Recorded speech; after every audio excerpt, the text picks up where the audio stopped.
check your bank balance every day. It may feel like checking our bank balance every day is a recipe for heartache. It won't change much if there's not much cash in there. But that's not the point. By giving ourselves that reality check, we're reminding ourselves not to have that coffee out or those shoes we maybe didn't need. By being more mindful of our money, we're on our way to future-proofing ourselves against setbacks, and also to check there's enough in the account to cover bills when they're due. Do you open your post every day? Like checking our bank balance every day, opening post doesn't change anything in itself, but it puts us in touch with reality. There are two things here, really. The first is, as every debt advisor will tell us, people in trouble are often drowning in unopened post.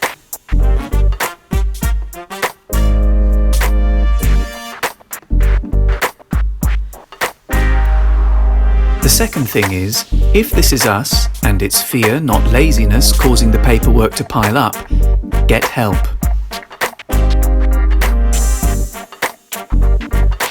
Debt advice is worth its weight in gold, and it's freely provided by specialist charities just about everywhere, starting with Citizens Advice.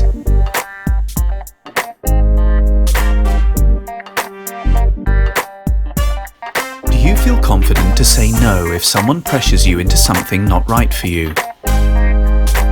There are lots of horror stories about people being pressured into buying something they don't need.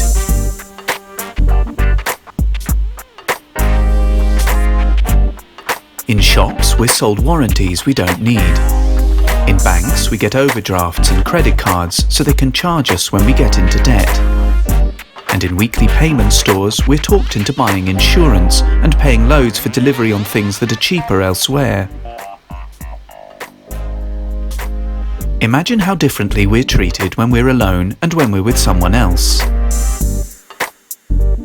We know they wouldn't pressure us as much. Be ready to say, I need to ask a friend or relative's advice, or I'm going to check my options online and see how things change. People respect us more when we show we're not a pushover. If they don't, just say no.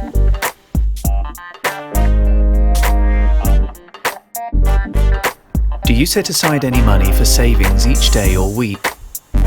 A savings habit is easier than we imagine and can start with the loose change each day from a pint of milk set aside in a jar. Some people start with a penny today, 2p tomorrow, 3p the day after, working up until it's £1 a day.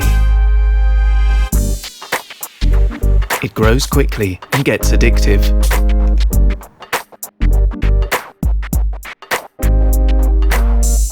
Thing is, we could all do with a couple of £100 behind us for setbacks. If there's any chance we're going on to universal credit in the next couple of years, there will be at least 5 weeks with nothing coming in. Having enough set aside to keep meals on the table at least will mean we won't be forced into debt or along to the food bank. Do you feel sure you could keep food on the table if your income stopped for a few weeks? There are loads of things we can do to stretch a meagre meal budget. Quids has boiled these down to easy things we can do on a daily basis. There are good offers and bad. Bog off, buy one get one free on things we don't need can, frankly, bog off. List all the family favourites and stock up whenever they're marked down. But also think about switching cheaper ingredients into a fave recipe. A cheap way to bulk out meals is to add loads of veg. Baked beans, rice, pasta, or even breadcrumbs are all an option. Most veggies are cheaper than meat, and cooking in bulk saves both time and the cost of using the oven. If we have a freezer, stretching everything to a second batch means ready meals for next week.